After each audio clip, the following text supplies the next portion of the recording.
Hello students, welcome once again. Part 6 of class 12th, second chapter sexual reproduction in flowering plant. और इस lecture में हम लोग post fertilization event include करेंगे क्योंकि प्री फर्टिलाइजेशन इवेंट और डबल फर्टिलाइजेशन इससे पहले जितने भी लेक्चर थे उनमें वहाँ तक सारा कवर हो चुका है।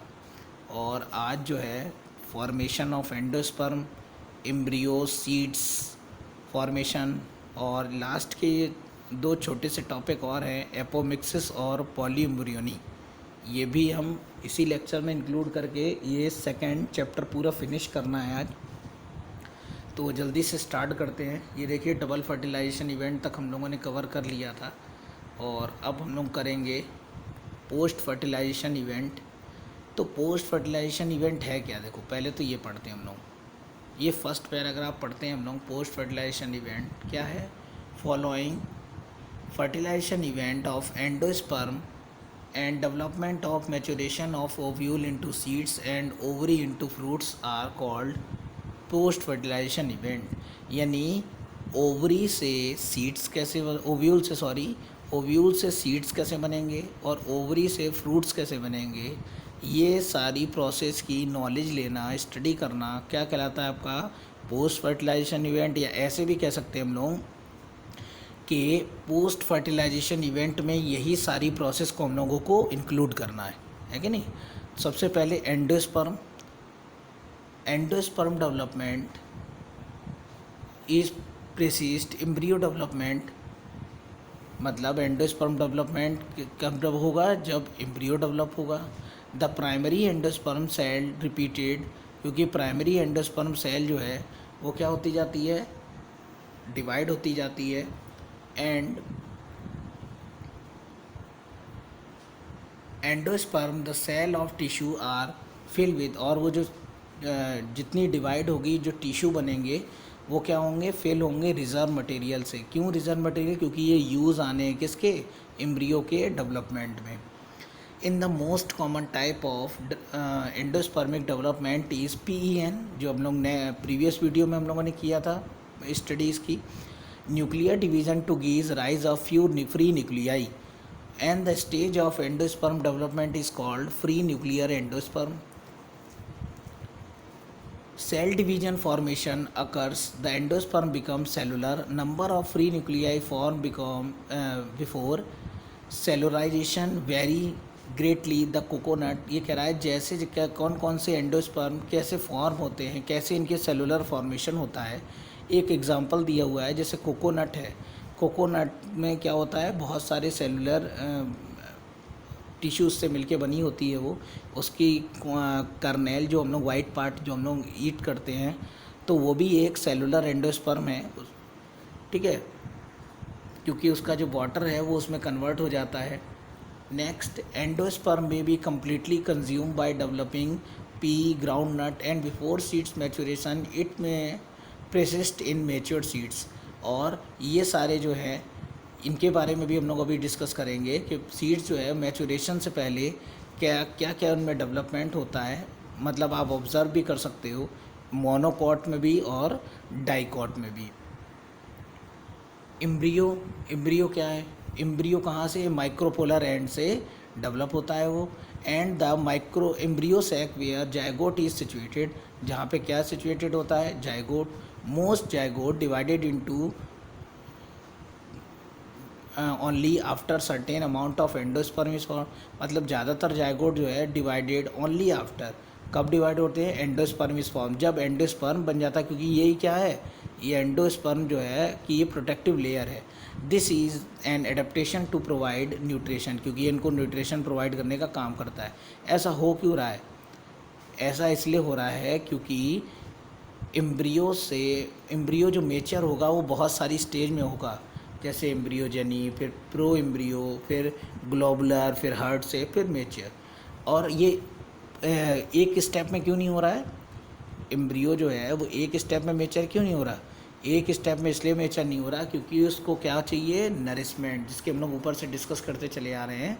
उसको नरिशमेंट चाहिए, ये न्यूट्रिशन, इसलिए वो इतनी स्टेज को कवर करके तब जाके वो क्या होगा, डेवलपमेंट होगा। और मोनोकोटलेडॉन्स हों चाहे वो डाइकोटलेडॉन्स हों, दोनों में वो यही प्रोसेस रहेगी। A typical dicotyledons embryo consist a embryonal axis and cotyledons, मतलब दो चीज़ें होती हैं उनमें। The portion of embryonal axis above the level of cotyledons is epicotyl and which is terminates with plumule और स्टेम टिप। अभी next diagram में देखेंगे हम लोग ये चीज़। द सिलेंड्रिकल पोर्शन, और जो नीचे होगा वो क्या क्या होगा, ये देखिए, वो ये है रेडिकल्स, रूट टिप, ये सारी स्ट्रक्चर जो बॉटम साइड होती है जिसके बारे में यहाँ डिस्कस हो रहा है। Embryo of monocotyledons possess only one, monocot में वन, जिसका नाम क्या होगा, सुटेलम, और डाइकॉट में दो। Radicles and root tap enclose undifferentiated set called coleorhiza. देखो कॉलरेजा क्या है, the portion of embryonal axis above the level, जो ऊपर की तरफ होता है, ठीक है ना, attachment to scutellum and it is epicotyl, it is suited apex the few leaves primordia. Primordia जो है, primordia enclose a hollow foliar structure of coleoptile, soak a few seeds in water. और कई सारे इसमें ऐसे एग्जांपल्स भी दिए हुए हैं जैसे से ऑफ सीड्स, माइस, चिकपी, बहुत सारे जिनको आप ऑब्ज़र्व करके इनके देख सकते हैं आप लोग। अब आते हैं सीड्स की। In angiosperm the seeds is a final, angiosperm जो सीड्स है वो क्या है, एक फाइनल प्रोडक्ट है of sexual reproduction. It is often describe as fertilisation ovule, ये कब बनता है, ओव्यूल के फर्टिलाइजेशन के बाद। Seeds form inside fruits, seeds क्या होते हैं, फ्रूट्स के अंदर। And seeds is typical consist seeds coat, cotyledons, embryonal axis and simpler structure आज जनरली थे। कई कई सी में वो स्वैलन हो जाते हैं, फूल जाते हैं, और जो क्यों, क्योंकि उसमें फूड स्टोरेज हो जाता है। मेच्योर सीड्स जो हैं वो दो टाइप के होते हैं, नॉन एल्ब्यूमिनस और एम्ब्यूमिनस, ठीक है।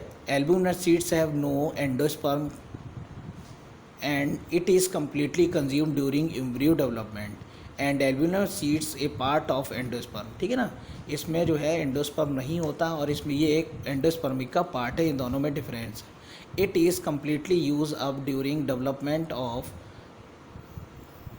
इन सम सीड्स जैसे such as black pepper, beet, remnant, बहुत सारे ऐसे एग्जांपल्स दिए हुए हैं जो उसके एल्यूमिनस के और नॉन ल्यूमिनस के, नॉन एल्यूमिनस के एग्जांपल्स हैं।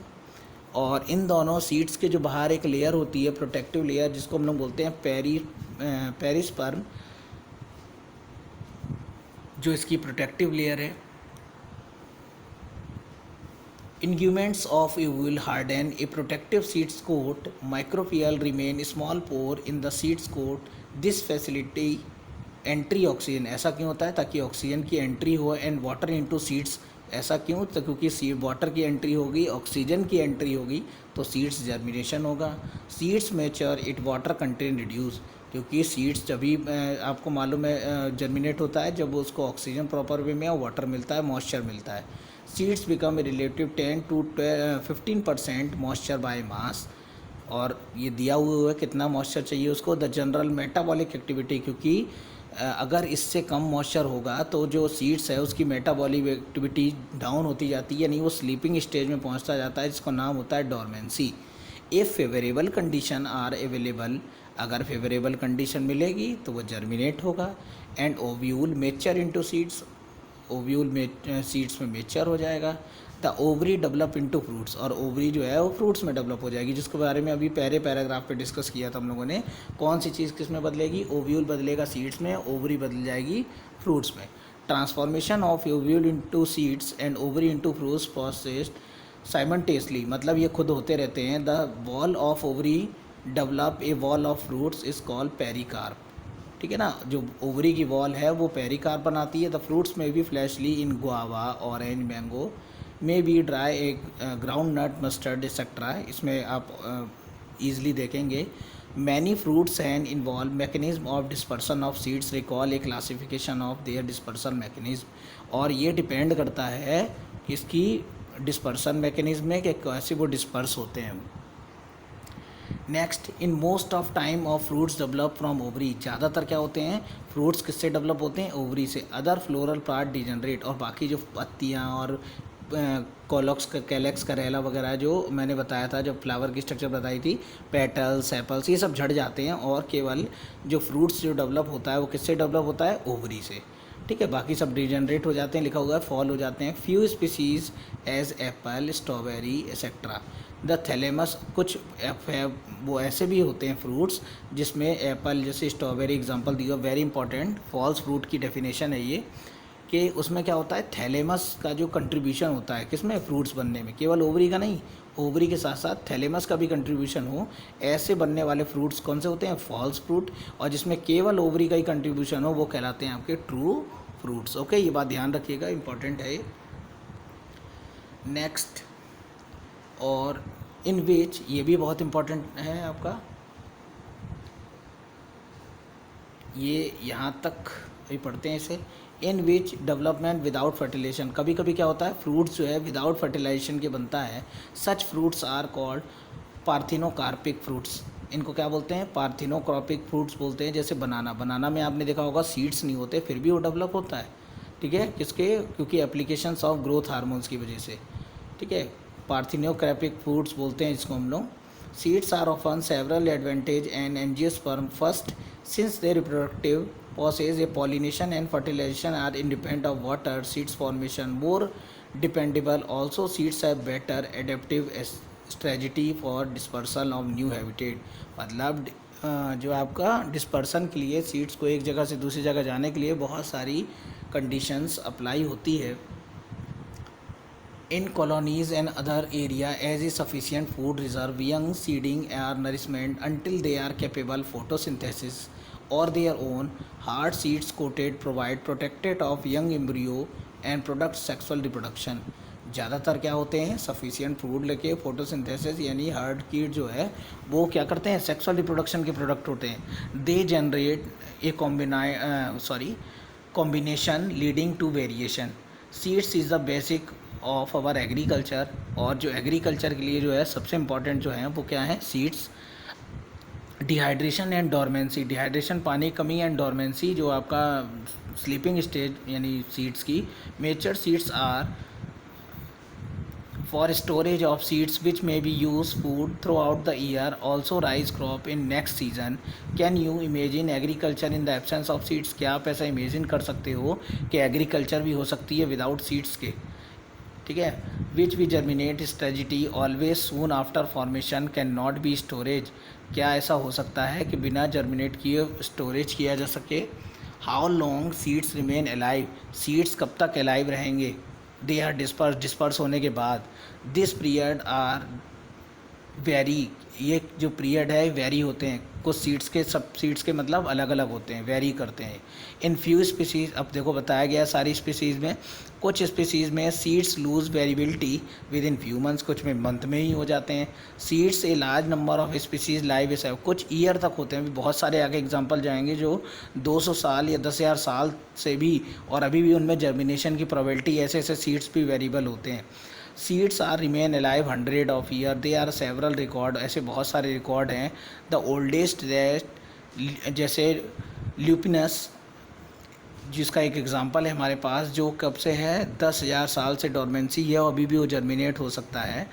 एंड रिसेंट रिकॉर्ड, अभी एक रिसेंट रिकॉर्ड आया है 2000 साल का एक सीड्स का, डेट ऑफ पाम, ठीक है ना, पाम का डिस्कवर्ड ड्यूरिंग आर्कोलॉजिस्ट खुद इस चीज़ को इवोल्यूट कर रहे हैं कि कौन कौन से ऐसे प्लांट हैं जो जिनका वेरी कर रहा है। ठीक है, ये सारी वही चीज़ें हैं, बताया गया है कि कौन कौन से वेरी कर रहे हैं, कौन कौन से ऐसे जर्मिनेशन जिनका पीरियड क्या क्या है। इस पूरे पैराग्राफ को जिसको मैं समझा चुका हूँ इसके अंदर वही सारे इंक्लूड हैं। नेक्स्ट आते हैं हम लोग एपोमिक्सिस एंड पॉल्यू एम्ब्रियोनी। इसमें क्या है, ये थोड़े अलग से टॉपिक हैं। इसमें बताया जाएगा कि कैसे आप लोग क्या कर सकते हैं विदाउट फर्टिलाइजेशन के सीड्स जो फ्रूट्स बनेंगे। देखो although seeds are general are product of fertilisation. आपको मालूम है सीड्स जो है वो फर्टिलाइजेशन के प्रोडक्ट हैं। फ्यू फ्लावरिंग प्लांट, कुछ plant, some species of grasses, जैसे कुछ स्पीसीज ऐसी हैं इन्वॉल्व स्पेशल मैकेनिज्म, जिनमें स्पेशल मैकेनिज्म होती है to produce seeds without fertilization, जिसमें सीड्स क्या बनते हैं विदाउट फर्टिलाइजेशन, कॉल्ड एपोमिक्सिस। इस प्रोसेस को क्या बोलते हैं apomixis. What is the fruits production without fertilization called. ऐसे फ्रूट्स को क्या बोलेंगे प्रोडक्शन को। Thus apomixis is the asexual reproduction. इस जो आपका एपोमिक्सिस है वो एसेक्सुअल रिप्रोडक्शन है। There are several way develop, जिसमें बहुत सारे ऐसे वे हैं जिससे क्या कर सकते हैं आप लोग डेवलप कर सकते हैं फ्रूट्स को विदाउट फर्टिलाइजेशन। ठीक है, जैसे एग्जांपल अभी पीछे और दिए हुए हैं इसके। Surrounding the embryo sac start dividing into embryo sac, develop into embryo in the some species ovule contain many embryos। कुछ ऐसे भी होते हैं जैसे ऑरेंज वगैरह, ये देखिए ऑरेंज के एग्जांपल दिए हो इसमें, जिसमें क्या होते हैं बहुत सारे सीड्स होते हैं। अकरस मोर देन वन एम्ब्रियोस, और उसमें बहुत सारे एम्ब्रियो होते हैं, इसको बोलते हैं हम लोग poly embryo. Take up some seeds of orange and sequence them, जैसे कि आप अगर ऑरेंज लें तो उसके बहुत सारे सीड्स को लेके ऑब्जर्व कर सकते हैं जो डिफरेंट साइड्स के शेप और साइज़ के होते हैं। Count the number of embryo in Yeats, और उनके क्या कर सकते हैं आप एम्ब्रियो को काउंट कर सकते हैं। नेक्स्ट है hybrid varieties of several in our food vegetables crop are being extensive cultivated of hybrids are. देखिए इस पूरे पैराग्राफ में क्या बताया गया है, देखो मैं समझा दूं पहले कि क्या होता है। हाइब्रिड जितनी भी स्पीसीज़ होती है वो क्या होता है बार बार उन्हें हाइब्रिड स्पीसीज़ बनानी पड़ती है। ऐसा नहीं कि एक बार हो गया तो जो है वो स्पीसीज़ जो है वो कंटिन्यू होती रहेगी। तो क्या करना पड़ता है, हमें स्पीसीज़ बार बार क्रिएट करनी पड़ती है, बनानी पड़ती है दो स्पीसीज़ को इंटरमिक्स करके। और ये स्पीसीज़ जो है वो बहुत क्या पड़ती है कॉस्टली पड़ती है, तो फार्मर्स को भी बहुत लोड रहता है, इसीलिए वो उन्हीं अपनी जो क्रॉप की हुई उन्हीं सीड्स का बार बार यूज़ करता रहता है, हाइब्रिड सीड्स का कम यूज़ कर पाता है। तो कोशिश ये की जा रही है कि कुछ ऐसे सीड्स यूज़ किए जाएं जो कि क्या हो कंटिन्यूस हो, हाइब्रिड हो, जिनको हम लोग इन दोनों प्रोसेस से बना सकें। देख लेते हैं हम लोग। Hybrid variety several food vegetables crop being be extensive cultivation of hybrid as tremendously increase productivity। ये बात सही है, प्रोडक्टिविटी बढ़ाता है। वन ऑफ द प्रॉब्लम आ गई वही बात कि इसमें ऐसी एक प्रॉब्लम भी आती है। Hybrid seeds have it to produce every year, उन्हें हर साल उगाना पड़ता है। If the seeds collected from hybrid are sown the plant in progeny well segregate, आपको ने पढ़ा होगा कि वो सेग्रीगेट होते हैं, do not maintain hybrid character, उनमें हाइब्रिड कैरेक्टर नहीं रहते। तो प्रोडक्शन ऑफ, इसलिए उन्हें बार बार प्रोड्यूस करना पड़ता है। Production of hybrid seeds in costly, और कॉस्टली भी पड़ते हैं। Hence the cost of hybrid seeds become it too expensive for farmer, और किसानों के लिए बहुत महंगे पड़ते हैं। If this hybrid made into, इसलिए कोशिश ये की जा रही है कि हाइब्रिड स्पीसीज़ को कैसे विदाउट कॉस्टली बनाया जाए। They are no segregation character in hybrid progeny the farmer can keep, जिससे फार्मर उनको यूज़ कर सकें और बार बार यूज़ करके वो हाइब्रिड स्पीसीज़ और डेवलप स्पीसीज़ प्रोड्यूस कर सकें। Because the importance of apomixis, इसके लिए किसका यूज़ करेंगे हम लोग एपोमैक्सिस का, यानी विदाउट फर्टिलाइजेशन के फ्रूट्स प्रोड्यूस करना। इस और कोशिश की जा रही है लेबोरेटरी में ये सब करने की, और ताकि ज़्यादा से ज़्यादा एपोमैक्सिस जीन्स जो हैं वो प्रोड्यूस हो जाएंगी और हाइब्रिड वेराइटीज़ या हाइब्रिड जो है वेरी प्रोड्यूस होगी। ये आपका चैप्टर फिनिश कर दिया पूरा। अब इस चैप्टर में कुछ नहीं बचा। नेक्स्ट जो वीडियो होगी वो एनसीईआरटी क्वेश्चंस को लेके होगी। एनसीईआरटी क्वेश्चंस कौन कौन से हैं और उनके एक्सप्लेनेशन विद आंसर, तो पढ़ते रहिए। यहाँ तक के सारे सीक्वेंसिक्स नोट्स खुद बनाइए। और अब इस चैप्टर का कुछ भी पार्ट नहीं रहा, और भी कोई अगर प्रॉब्लम हो तो आप बता सकते हैं इसे डिस्क्रिप्शन बॉक्स में बाकायदा। ओके, पढ़ते रहिए, बाय बाय।